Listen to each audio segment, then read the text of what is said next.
Hello, welcome back to Confident Conversations, the podcast where you can speak your mind, speak freely without fear of judgment. Hoy tengo a un gran amigo, a un gran parcero. I met him in 2000, I want to say 16. Maybe even earlier. It was the first Peter Albero show, so So it's already been 9 years. Wow. yeah. That's a while. So It's true. we met through there. It's DJ Will. Hello. ¿Cómo estás? Bien, hermanito. Qué gusto, qué gusto. De verdad que me siento muy privilegiado de estar aquí. De verdad, muchas gracias. I'm not gonna lie, I've wanted you on for a while, but things have always got in the way. On my side, anyway. I was starting to take an offense when I was like, Juan's interviewing the whole of London, man. He's leaving me out. What's going on? No, I've wanted you and John for a while. It's just, when I wanted to invite you, other people have approached me, so... It's fine. Yeah. God's time is perfect, man. It's beautiful. It's beautiful to be here, man. 100%. Very nice everything you've got going on, man. Thank you, really. bro. Well done, man. Well done. Thank you. I'm not gonna lie, when we first met, if you had told me I would be doing a podcast, I wouldn't have believed you. Man, I thought, coming here today, I was thinking, I don't know if I want to mostly talk about myself, but I'd love for more people to talk about what you've done, and I guess we'll get into that a little bit later. But the fact that you've been so consistent in having these conversations, in you've written a book. Like, para los que no sepan, este muchacho aquí tiene un libro, and we have to talk about that because it's, for me, that's just the next level thing, and I'm so interested to hear about obviously how that came about as well. Cool. But yeah, I mean, my first, if we go back to when we first met, my first image of you is that the first person, and we're doing this in Spanish and English, right? It's okay. Yeah, Spanglish. So my first impression of you, or when we first met in person, was you were the first person queuing up for a show that we do, Latin Music Productions con Jorge Martínez, cuando le trajimos a Peter Albero por primera vez, up near Russell Square. And that was it. It was this guy, and he was so early, like literally the doors, I'd arrived because obviously we were just checking a few things. It was like an hour before the show. I was there 3 hours. And you were there. I got there an hour before, and there was still nobody else queuing. It was just him. Because everyone else, it was I think it was sort of a midweek show, wasn't it? Something like a midweek. Sunday evening. Yeah, it was. So it was wasn't a Friday or Saturday. It was a Sunday. People were sort of going to be arriving late-ish, and you just there standing there like patiently. I'll tell you what it was for me. That day, I was a big fan of Peter Albero at the time. And it was my first event. It was the first event that I went to. And to see one of my favourite comedians at the time, I was like, I've got to get there early. I don't know what to expect. My first event. I think it was in Clapham, if I'm not mistaken, the first one. And I was like, I don't know how to get there for starters. Train delays. Let me get there early. And yeah, I met you. I met Jorge.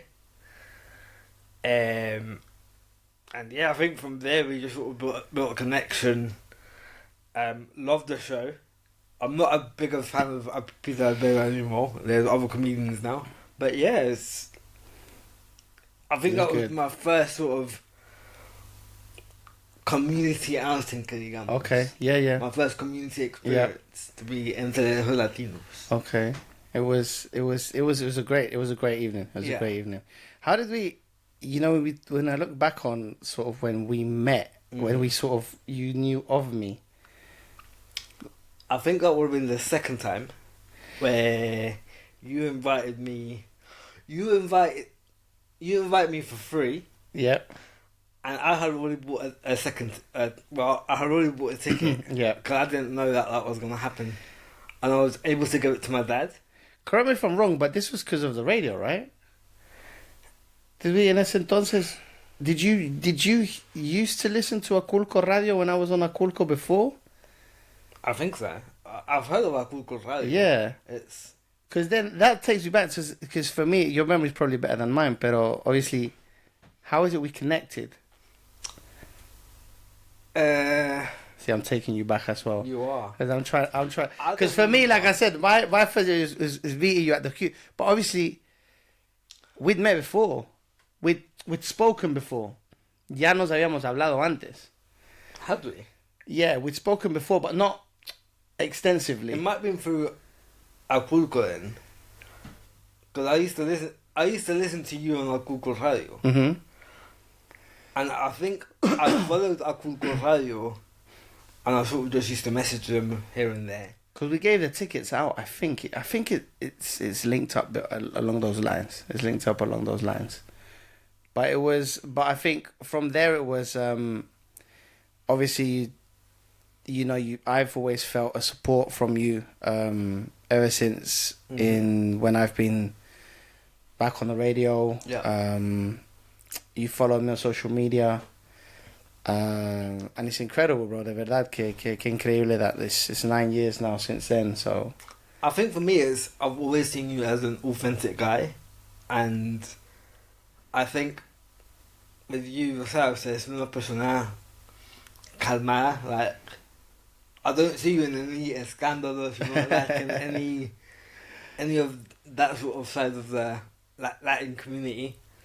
There's things that have happened and it's been spoken about, but I've never seen you in like a major scandal or like you just say it how it is, but you're not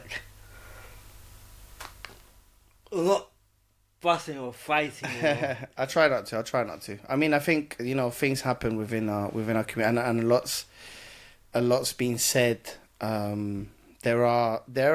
is a lot of unspoken conflict, so to speak, when it comes to things with promoters, events, DJs, and there has been one or two incidents that have been more publicly exposed than on others. It's not that with myself, I guess it's not so much the fact that I don't want to say the wrong thing. I guess I'm very respectful of each and everybody's hustle, and that's where it clearly for me it boils down to the fact that also if I've worked with someone, I'm not the kind of person that I have a saying, and I think it's a well-known one, where you don't bite the hand that feeds you. Y si en alguna ocasión alguien me dio la oportunidad, it wouldn't be right whether they make a mistake in the future to then, completely condemn. Obviously, depending on what lines we're talking about. But when for example, other people want to directly or deliberately attack a person or an entity, it's not my place. It's not my place. I feel, because it's got to do obviously with A and B, and there's always two sides to a story. Yeah. I'd say there's 3 sides to the story. 3? Yeah. And this is something that I've heard from my mum, and I sort of get her point. Yeah. So there's A side, there's B side, and then there's the truth. Because you've got to remember that the A side is always going to have their truth, B side is always going to have their truth. I like that. But there isn't the full truth there. Yeah. Like, there might be truth in between their stories, but the whole truth ain't there. Got you. And I'm gonna say I sort of agree with you, but I sort of disagree with you in the sense that you don't bite the hand that feeds you, and people do make mistakes. But when it comes to certain people, and I saw this on an Instagram recently, that you can't speak about the Latin community because of politics, which I 100% understand. But I think there comes a point where I know that I've made mistakes and I've spoken about people who I'm now really good friends with, and we've spoken about it. And ironed it out. Yeah, and I thought it said that I didn't like you for so and so. Yeah. And at the beginning, you've got everyone speaking in your ear, just chatting the most shit. Yeah. And saying, you can't like this person, you can like this person. No, but this person has done this in the past. Yeah. But then you get to know that person though. 100%. This is the thing. So it's the same thing as you always say. You can't judge a book by its cover. Now it comes down with certain things, like just making a slight parenthesis. Yeah. It comes down with people, like there's a lot of people that don't actually know me personally and genuinely don't like me. Mm-hmm. But then how is that possible when you don't actually know of me directly? Like I've never had an hola and ciao conversation with you, so there's that side. But then there's also, I get what you're saying in terms of, I guess we tend to do it. And heck, I'll put my hands up and say que me ha pasado, that, you know, I've sort of said, no, ahí no es, or con esa persona no es. And then I've given that person the chance. And that person's completely showed me a completely different, and I'm like, wow, like, this isn't what I knew or what they told me, or... But I think at the beginning, and I'll say this about me because it's from my sort of experience with it, you want to be liked, so you don't want to go off with the wrong crowd and you don't know who to trust. Mm-hmm. So the people that have supported you at that beginning stage, you think, okay, they know what they're talking about, they've been in the community for a while. Mm-hmm. They might be saying don't like this person or like this person. It's because they know. Pero viendo bien las cosas, like I've had instances where people have made up, and I'm not liking that person because they've told me not to. And you're welcome as well. Yeah, like, it's true. Yeah, pasa. And it's just because they've told me not to like them. Yeah. Or to fight with them for a certain reason. Yeah. You look like I'm okay, now you're friends with them. Yeah. No, that's what I'm saying to yourself. I think as it's one of those things where I think it's important to individually, you have to either averiguar la situación, o hablar con la persona que es, or get to know that person, or you know, or give that person opportunity, or whatever we're talking here in general, professionally, whatever means it is, because it can happen. Like, I mean, you talk about it, if you're talking about in the love aspects, how many people have not liked each other y ahora están juntos? I can tell you now que mi novia yo le caía mal cuando me conoció, and now, you know, we're going great. So it comes down to it. You don't, because you have like a prejudgment made of that, of somebody. Oh, 100%. Always, like, you just see something and you think, yo pienso esto, or me ha dado... No, me ha dado esa... You know, if you have the expression donde dice me da una mala espina, or no me transmite esa energía. Yeah. And a lot of people are based on energies, and that's okay as well. Like, you know, I'm a person that I started to begin to believe in things like energy, manifesting and things like that only recently, only the last couple of years. Never given it a second thought. Now it's like, I feel that the energy I've had to change as a person, I've had to mature as a man, as a person, and I've changed the energy in terms of it goes round to this. Who do you surround yourself with? Oh, 100%. The people you have around yourself, and, you know, who are your real friends? Who are the people that you can call a friend? Porque conocemos a mucha gente. You know, social media makes it so easy for you to think and to forget that not everybody is your friend. You know, you Facebook, you go add friend, but how many of the almost 5,000 people that you can probably have on the page do you actually interact with? You know, there's been a point where some people put diga hola si me está siguiendo, and then even you placing that, only about 20 people out of those 5,000 will probably say hello to you. Yeah. And out of those 20, you will only probably know 10 personally. Out of those 10, you've probably only met 5 of them in the last year, and out of those 10, it keeps going down. So it comes down to the fact that you have to, you and yourself, in terms of meeting other people, making those judgments, giving people the opportunity. I'm a person that I believe in giving people opportunities. But also, like you said, going back to the main point within the Latin community in terms of speaking out. I guess there is a level of cautiousness. Yeah. That sometimes, as it may be, a lot of people say to me, "Lo, Will, like, you're a public personality." I just think I'm just a part of this community that, people tend to forget that I didn't just land here yesterday. I was born here.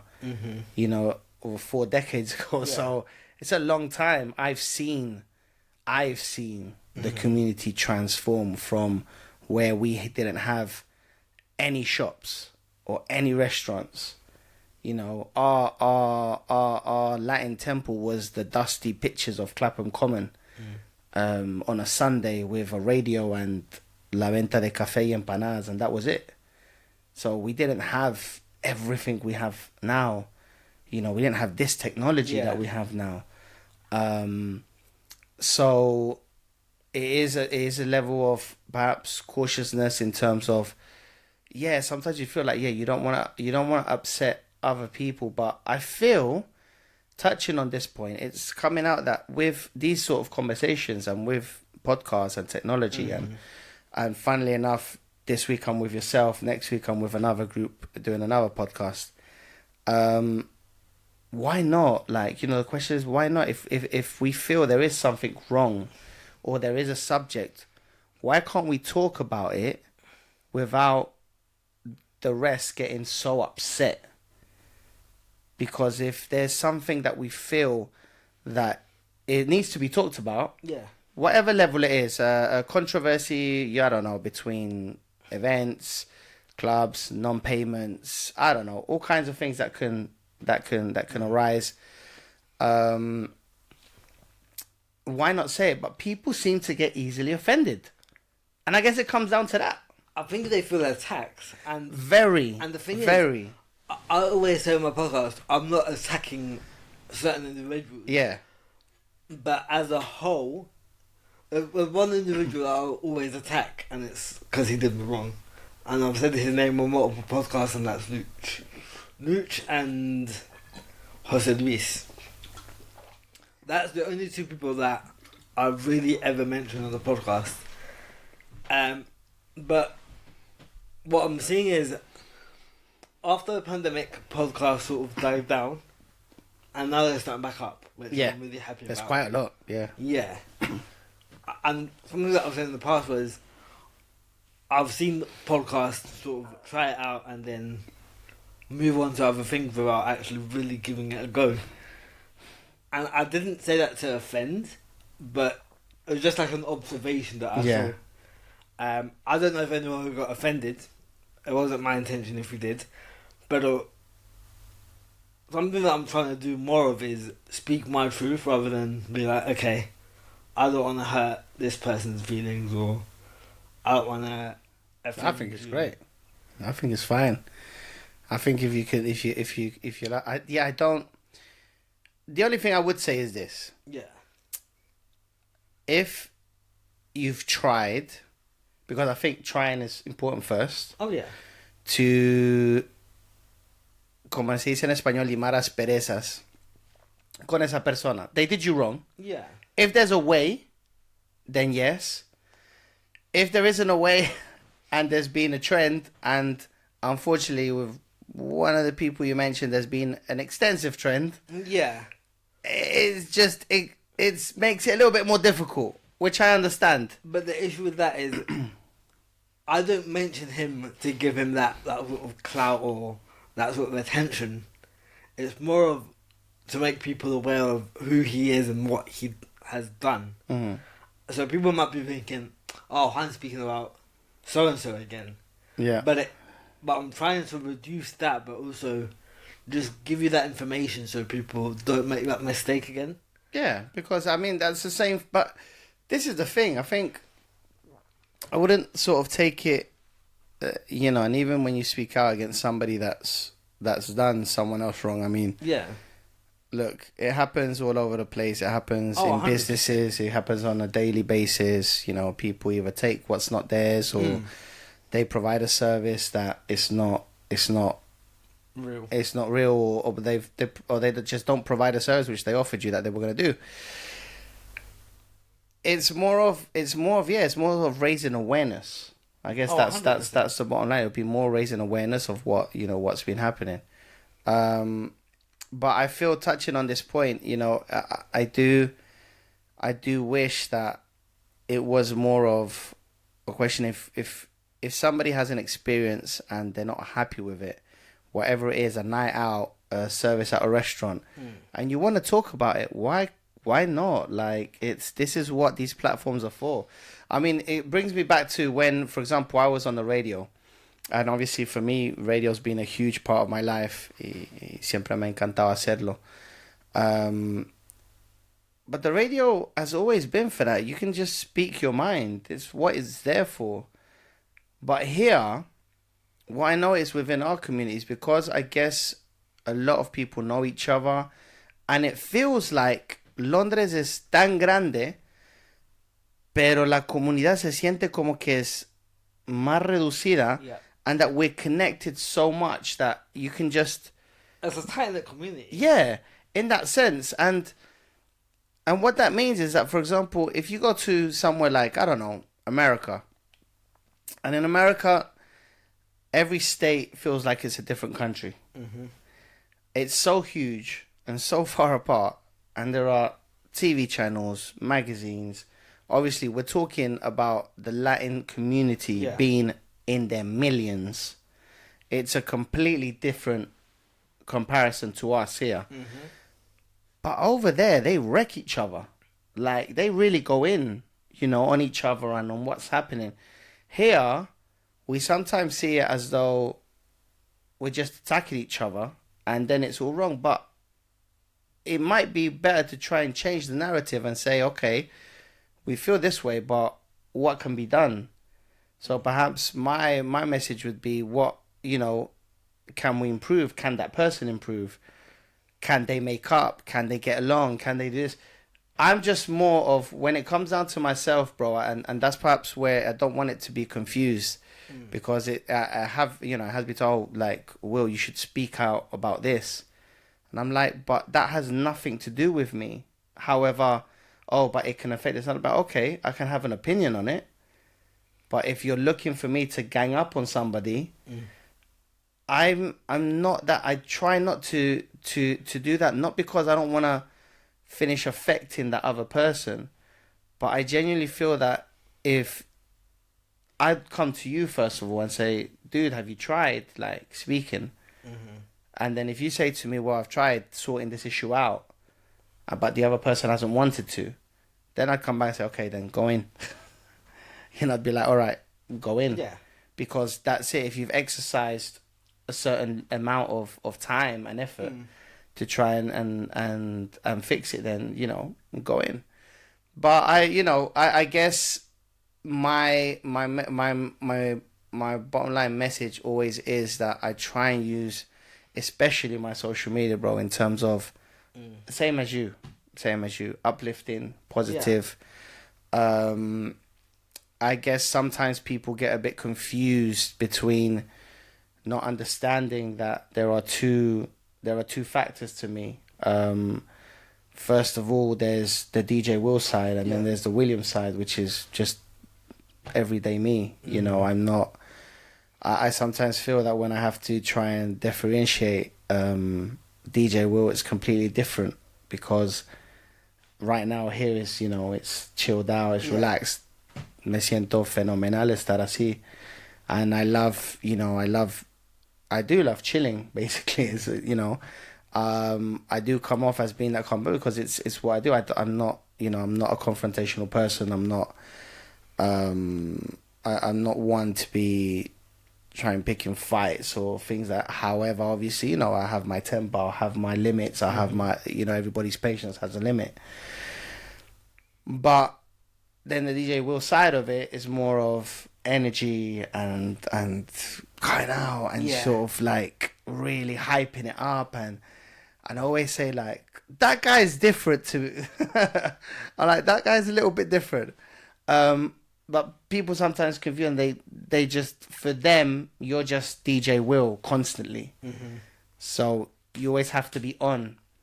So if you see me sometimes just walking down the street and it's more like different, it's like, how about, I thought he was a bit more energetic like that. Yeah, but I'm like, I can't be jumping around in the street all the time. Yeah, 100%. But yeah, all in all, I think yeah, I feel that everybody should be allowed to speak freely.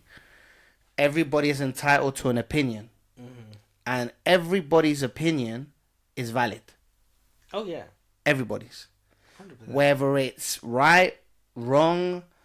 Obviously, there are lines and limits in life where, when if you're obviously an opinion. If we're then saying there's a racist opinion or a homophobic, obviously we draw the line there. That's where you sort of say, that's it. However, everybody still has an opinion. Yeah, I was about to say. I think even political wise, an opinion is an opinion either way. Yeah, and people are entitled to it, whether it's racist, homophobic, whatever you think of someone. Yes, it's wrong. I accept that. But you've also got to accept that it's their opinion. It's not something that they're stating as a fact. Yeah, people were saying this in terms of like, even for example, you look at someone. Yeah. I don't know, say like Trump, right now. Mm-hmm. Trump's like daily news. He's on the news. This geezer's on the news every day. 100%. And people like him, and people defend him. And you can argue until you go grey of good things about him and bad things about him. No one's going to change their opinion. Yeah. They're just people. There are people in this world that are just set in their ways. Oh yeah. And that's it. And listen, the less you if you don't want to stress yourself out that much, it's basically that. It's, look, I respect your opinion, and it comes down. It happens a lot. I mean, if we're talking about like in Latin America, South America, when you go back home, when it comes down to politics, and families are divided. Like, it's crazy. Yo voy a votar por acá, or ellos votan por aquí, and there's proper fights, and you'll see people like on Facebook going in, and even in Colombia, I love all the listas and all of this. And constant, people and you see it a lot. Yeah. People fight over it, and like, I don't know much about the politics in Colombia. I don't really keep up with it. I'm not there to, like, I know I can vote, but I don't really know what's what. Yeah. So I don't really get involved with that. Yeah. But I've seen a lot of people going, "Él es uribista, he likes Petro." I'm like, yeah, they're really going. It's cosa seria.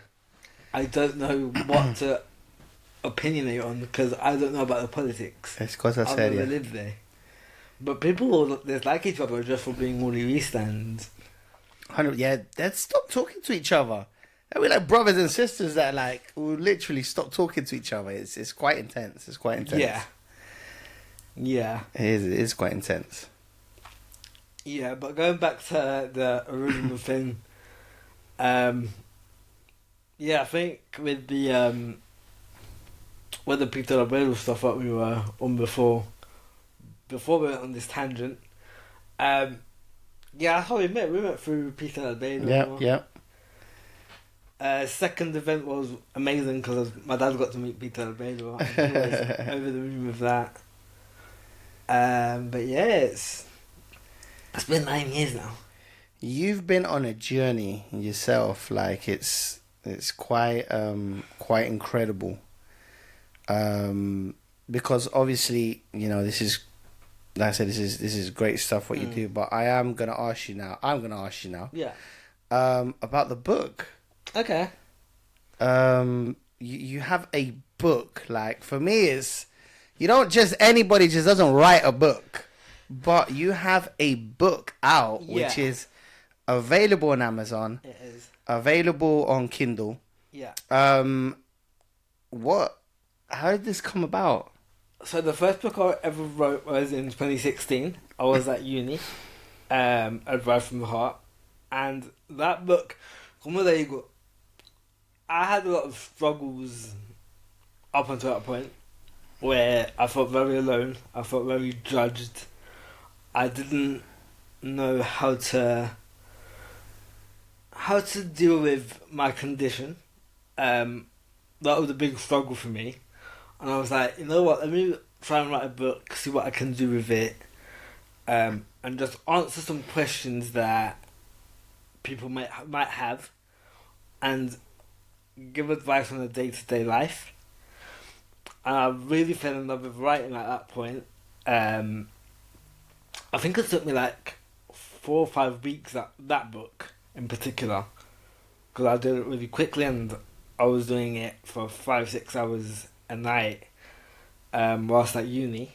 Even at uni I used to do that. Like, I got a pass at uni because I wasn't trying it.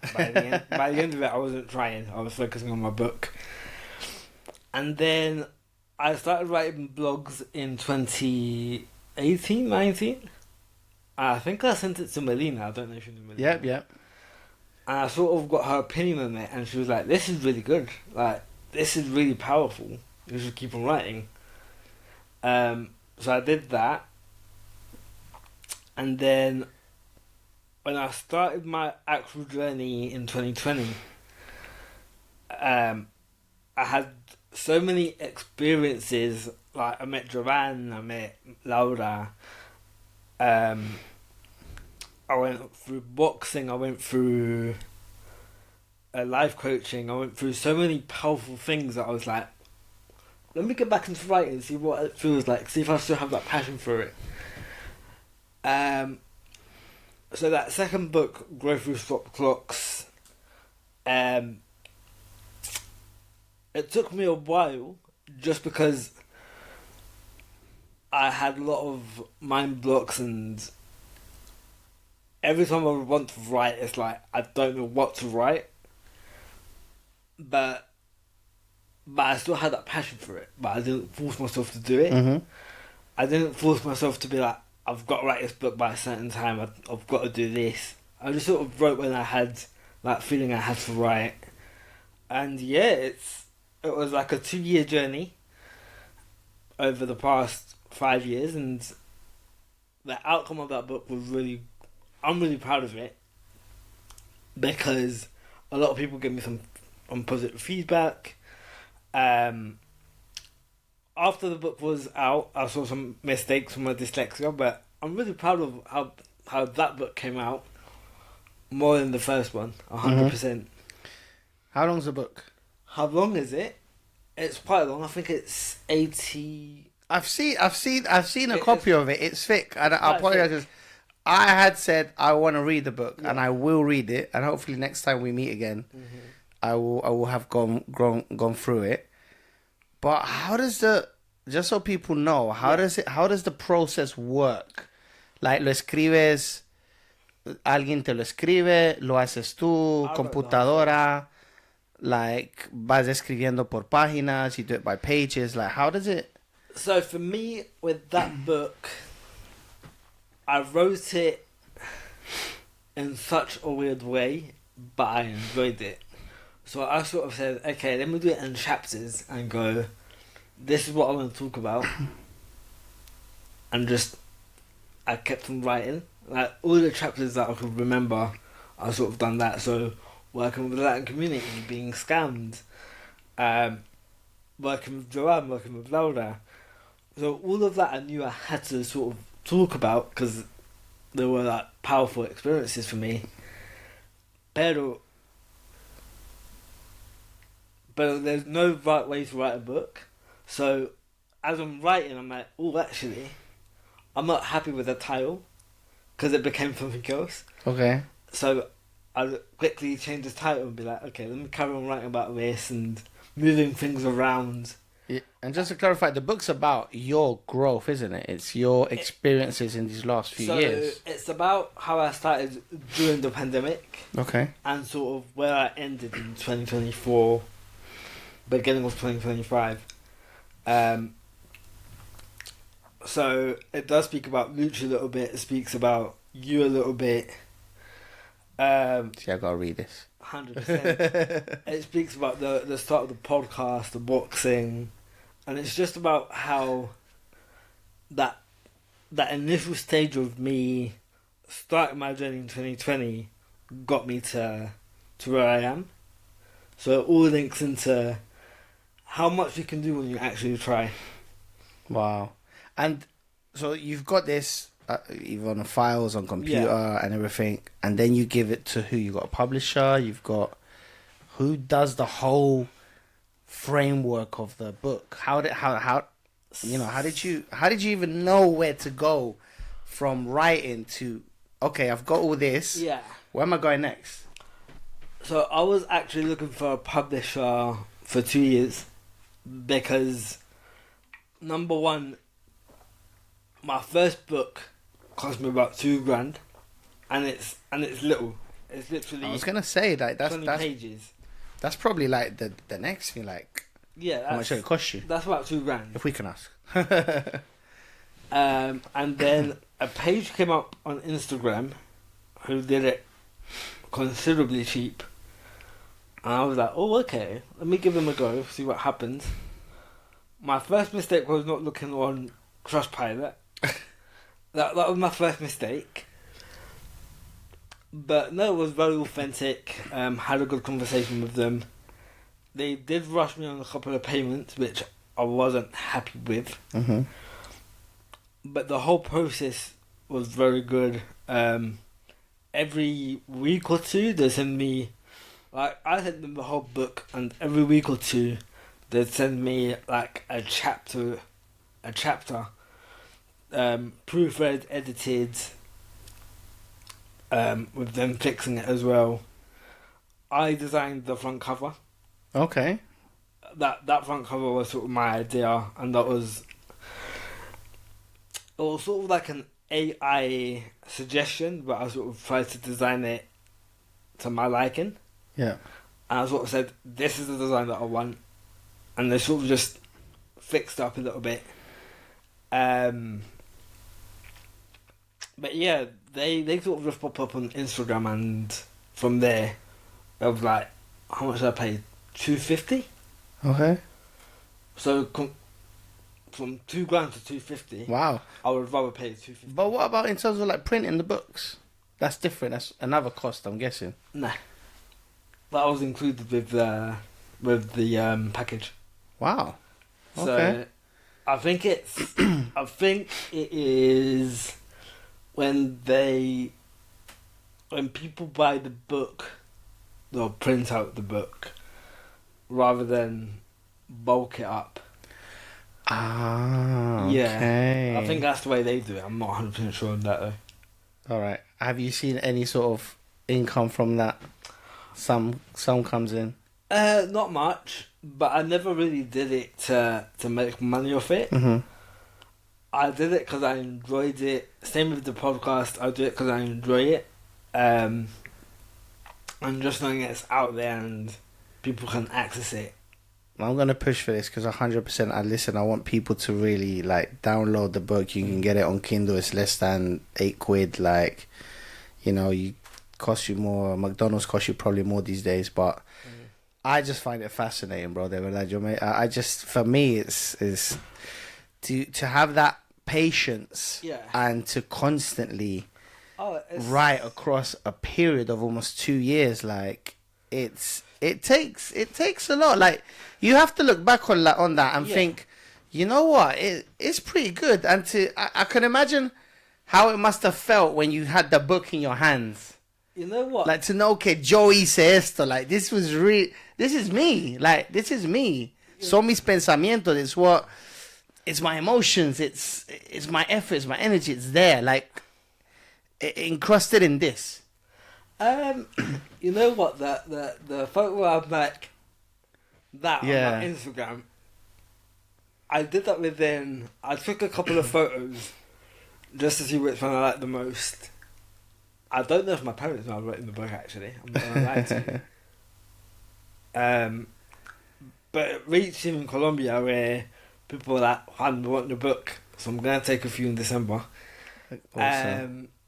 But no, when I got the book, it wasn't like, wow, I've done this. It was more like, wow, I can actually do this. And for me, so Wakanda Skriwa is just a way of me releasing my emotions. Yeah. I don't like shout. I don't really like to vent, or my Instagram is about positivity, so I can't do it on there. So when I'm writing, it's like I'm just releasing that energy into the page, and that's when I get lost. And I can say this now. Like, I'm writing my third book now. Amazing. Which is a sequel to the first book that I did. But the third book is not dedicated, but it's tailored to parents with kids with disabilities. Okay. And the way I'm writing it is so different that I'm struggling to put it into words, because I'm writing from my perspective, but I'm trying to give that advice to parents, like, look, your kids are still kids. Don't overprotect them, because they're gonna be lacking confidence. Like I did. So this book is very different from what I've written before. I guess it's more of allowing them the opportunity to let them be, to explore more. Because I guess as parents, I've got stepkids now, and I've discovered something. I don't think in life there's a manual for you to be a parent. You either learn from yours, or from your grandparents, or from whoever who sort of the figures there. I'm blessed to, till this day, still have both of my parents, and I never take that for granted, because I know so many of my friends have unfortunately lost theirs either recently or when they were small. But I'm blessed to have the combination of perhaps somebody that was more of a disciplinarian, than the loving side of mom, and you combine this to then demonstrate that, you know, for the kids now, the world is a different place to when we were kids. 100%. And it's a question now of trying to protect them, but also opening their eyes to the reality of how cruel the world can be and how hard it is. Because I think one of the mistakes that obviously we all make as kids, God, do we make this mistake? We all want to grow up. We all wanted to grow up when we were kids. Yeah. We all thought when you turned 18, life was going to be perfect. Yeah. Yeah? Listen, my life was perfect when I was 8 years old. That's when it was perfect. I didn't have to worry about anything. All I had to do was go to school. And the most responsibility I had was seeing what I was going to do with my 5p to spend it on the penny shop. That was it. Like, I didn't have no other worries. I could watch TV. I could play football. I was happy at home. But then, you know, the world we live in now is totally different. Social media, it's something that just it has its positives. But touching on that point slightly, listen, nobody's heard me say this, I think, but incredibly enough, although it's a big part of my life, I've just, in the last few months especially, I've just seen, I've taken a slight step back in speaking to someone. I used to do a lot of me videos, and I haven't done it so much because I've taken a slight step back, in the sense that I'm just sort of watching, observing, and seeing. And today's the first time that I'm probably speaking again on a platform, because I haven't done so in quite a bit. I had an interview with Express News a few months back, but since then it's been more of a reflective period for myself. But just seeing the negative impact that social media is having on everybody, Mm-hmm. on relationships, on friendships, on people, on children. It's worrying. It is, but even when social media wasn't about, I'm speaking early 2000s. Mm-hmm. I remember speaking to a few people, a few girls back in the day, that, and I think this really affected me. I didn't realize how much, but when I was told them that I had a condition that would block me, that like disappear completely. Oh wow. And that was way before social media. That was like when we had the 3310s. And I just remember, I can't remember their names, but I remember them just being like, them hanging up the phone and them disappearing and blocking me. And I was like, maybe I shouldn't say I've got a condition. Maybe I shouldn't say this is what I have. Yeah. And even now there's that negative energy from people, from trolls on social media who once in a while will comment something. When I did the podcast with KD, I got a lot of negative comments that I had to delete. Okay. Towards KD and myself. KD never saw them, I made sure of that, but Okay. I saw them. Wow. And I was like, wow, this is really where we're at. And even when I used to be a streamer on a platform, or even on YouTube a long time ago, I used to get people to tell me to kill myself because I've got a condition. Wow, that's crazy. So for me, now I don't see that as much, but there is still a lot of negative, and it's very taboo to say you've got a condition because you don't know what reaction you're going to get. But for yourself, you see, what I see great in yourself is I feel that, you put someone that's completely able-bodied,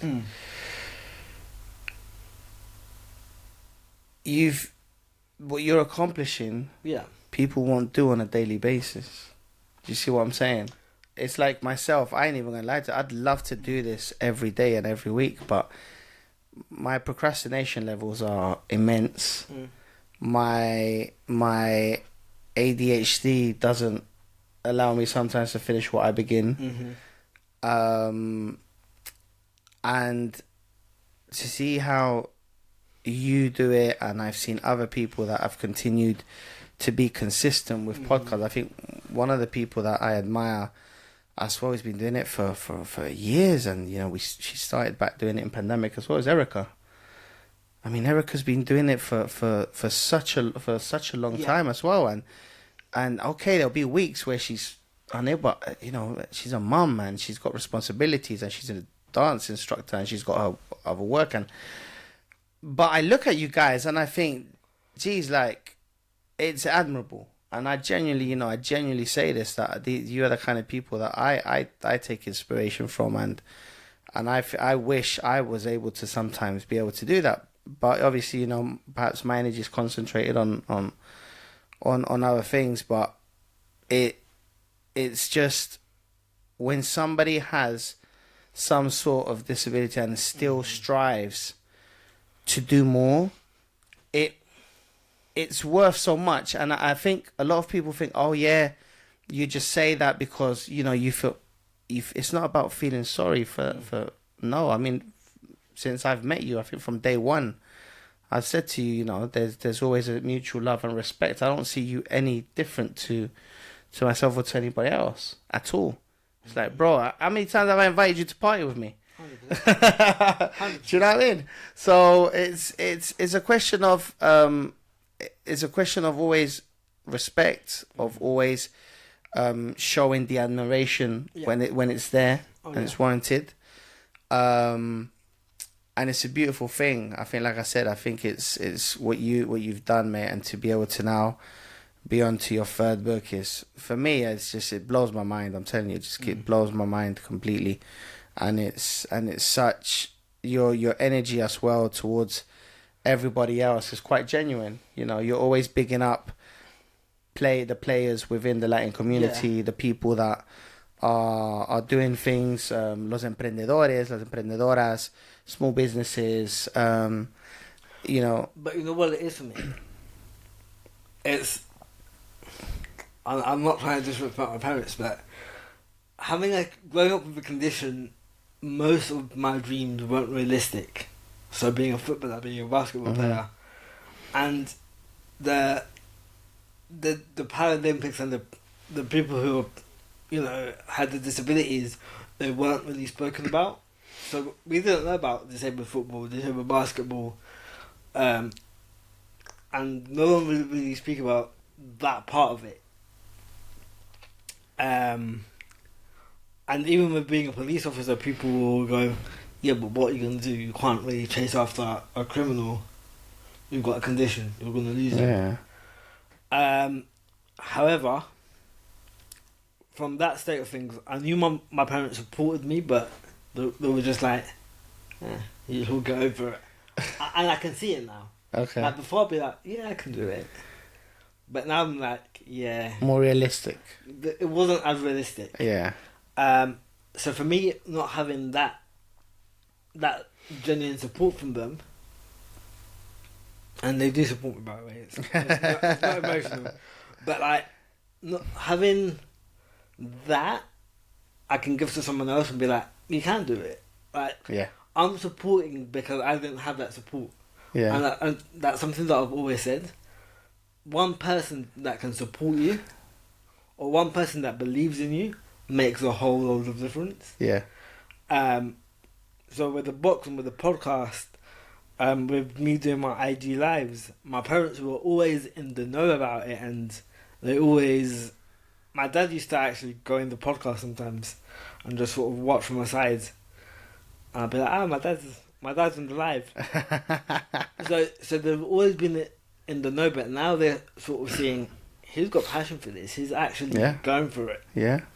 And even with a few plans that I've got in Colombia, they're like, actually, he's actually serious about this. Yeah. Whereas before, I would be like, I want to do this, and they'd be like, okay.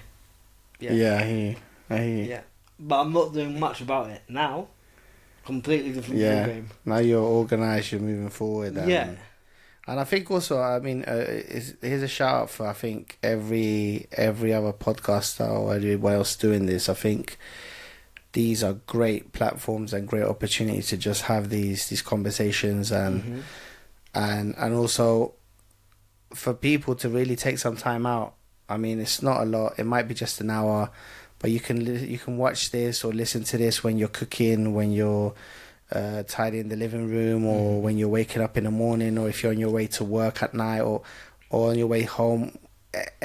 Just give these lads and these amazing women a chance, because they're the effort that I think we go through, that you guys go for as well. I mean, these spaces, they're not free. So, and you're putting in your own money to invest and to obviously provide people an opportunity to express themselves and to obviously, highlight certain issues. Yeah. So I think it's a great thing, bro. And I know I look at you now and I know you said this before as well, and it's looking back. We go back 5 years and I said to you go back to the 9 years ago when we met. Oh yeah. And say to you, yo, Juan, in the future you're gonna write 3 books and you're gonna have a top podcast. Wouldn't believe you. But I want to touch on something that you're passionate about. You've done your own sort of podcast about with Tara. I think it was with Tara. Yes. And you've spoken about it on social media, and that's the mental health side of things. Something that I'm touching on now, and that I've taken away from that, is you never know what someone's going through, and I think that's something that I always try to implement now with everything I do. So, for example, I work in retail. I get a few angry customers, and I try not to fight back because you never know what they're going through. Yeah. And something that that I've realised is you could be on the bus, you could be on the train, you don't know who's who. Yeah. So, you know, someone could be a criminal, someone could be Yeah. a burglar or lo que sea. But entre toda esa gente, someone could be going through a really shit time. Yeah. And they've got a smile on their face. Mm. And you don't know what they're going through. Like, or they're just having a really bad morning. Yeah. And they're lashing out, but you saying something could trigger them, could affect them, but a smile or a little hello could actually like brighten Change their day. it. Yeah. And that's something that I learned from you. Oh, thank you. I think one of the main messages I try and get across on a daily basis, and it's not fake at all. It's literally just be kind to one another. Yeah. Because I've said this, man, and I do. I used to post quite a lot more positive messages. And listen, it's not that I don't want to. It's just that, yes, like I said to you in the last few months, perhaps my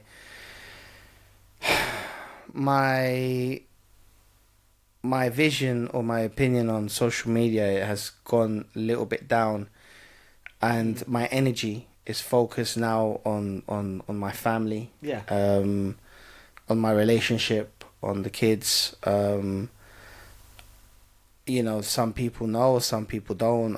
My dad's health hasn't been great over the years. Mm-hmm. He's been battling cancer. Thankfully, he's got over that. He had an operation. My parents are aging, and it's a time where it's difficult to see your parents age. Yeah. It's very difficult. It affects me immensely. Mm-hmm. My career, as a DJ and as a promoter, has always relied perhaps on people's support, which continues there, and it's great, and I'm forever grateful and every day grateful. But it's that sometimes people do expect you to always be like I mentioned before, you're DJ Will, and DJ Will's always happy. You don't see DJ Will crying on stage or telling a sob story when he's about to open a concert, or telling you that he's sick. And in talking with Will TV, when we did this was back in 2022, we were addressing things like mental health problems. We were trying to focus on guys' mental health problems. Yeah. And then we also talked even about mental health in children, in young ones, during COVID, in women. But the key message was that it was the fact that you have to be kind to people. You don't know what the other person is going through. Mm-hmm. And you might say something loud, you might shout, your voice might get higher. I see a lot of anger, especially in London now these days. I see a lot of anger with people, and that's also caused because of the weather. It's grey, it's rainy, it's crap. Say it as it is, it's crap sometimes. And you don't want to wake up in the morning to go to work because you probably don't enjoy your job. I mean, not everyone enjoys their job. Mm-hmm. There's people that are blessed to be in a job that they'll enjoy waking up to. There's others that won't. Excuse me. You have your family. Like I said, you might have family that are battling severe health problems. You might have financial problems. Mm-hmm. You might have relationship problems. You're going through a breakup. These things affect you. There are times that I've been on the bus and I'm like bawling on the bus because I'm dealing with about 2 or 3 situations that I feel I don't have a control of, because there is nothing immediate that I can do. Mm-hmm. Like, I can't cure my dad straight away. Yeah. I can't extend my dad or my mum's life by another 25 years. It's not possible. Those are things that you have to then learn to accept. Yeah. and understand that these things are out of your hands. Yeah. But then, in terms of how you then treat people, it just boils down to your education at home, you having been a bit more conscious, and I think we're not that conscious sometimes. A veces nos engasapamos mucho en nuestros problemas, en lo que nos está pasando a nosotros, and so yo solo importo. So cuando me subo al bus y no le saludo al chofer y me camino por el bus y me choco con otra persona, I'm the angry one. Yo me enojo primero. ¿Por qué me empujas? Like, no, it's perhaps you remembering that you have those problems. Las otras personas también lo pueden tener. They might look like they're not, but you just never know. 100%. And I think I look at my realm, which for me, I don't remember if it was Steve Harvey, Tony Robbins, or Gary Vee that said this, but it sort of helped me massively to take that strain away. Is everything in life is an obstacle. Everything in life is a challenge. So if your parents die, if you're in debt, if you get ill, everything is a challenge, and it's put there for you to overcome it. So now I see everything as a challenge. So sometimes I do think about my parents dying, and I do get quite emotional. And I'm like, you'll say you're home, mama. Like, I'm always gonna be close to my mum. I'm a mum's boy. Pero, and it does affect me to know that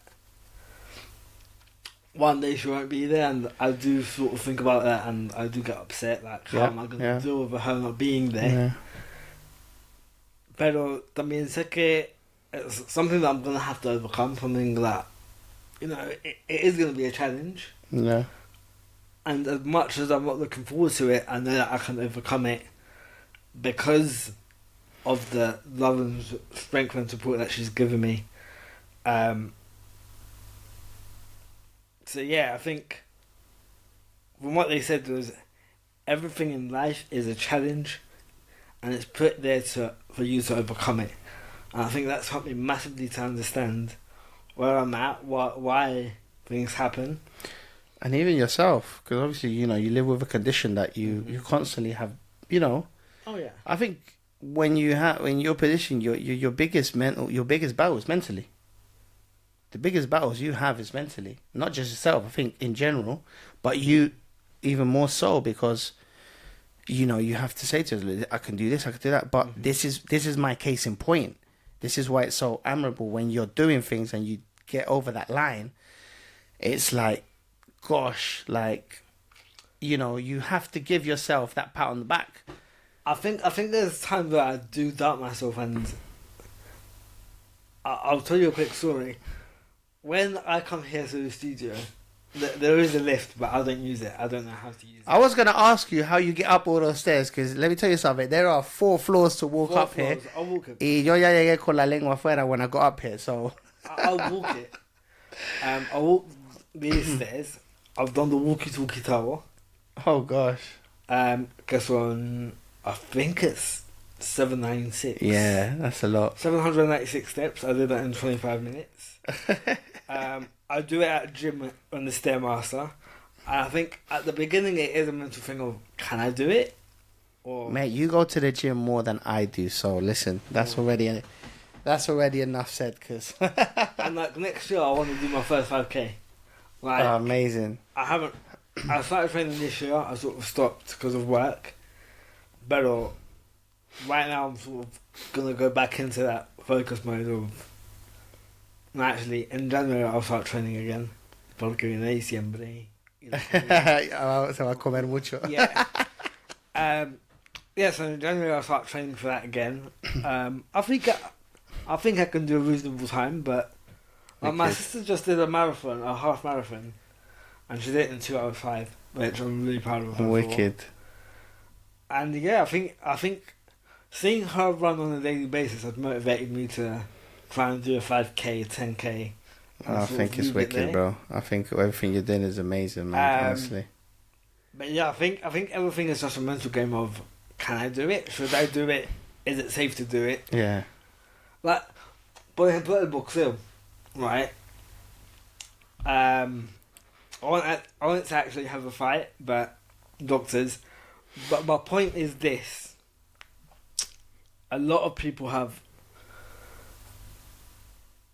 outdone what doctors have said, so they've become champions with disability. I've seen blind wrestlers, become champion and love wrestling. It's a thing, isn't it? It's mind over body. It is, and I think I can't do it. I can't do it whilst my parents are alive. You'll give them a heart attack instead. Yeah. I don't want that to happen to them. Mate, listen, we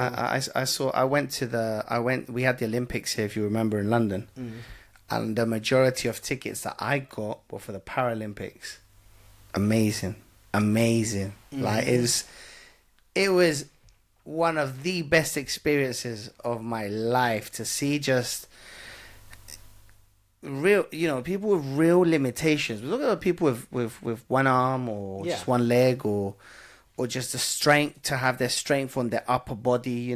These people are athletes. Like, they really are.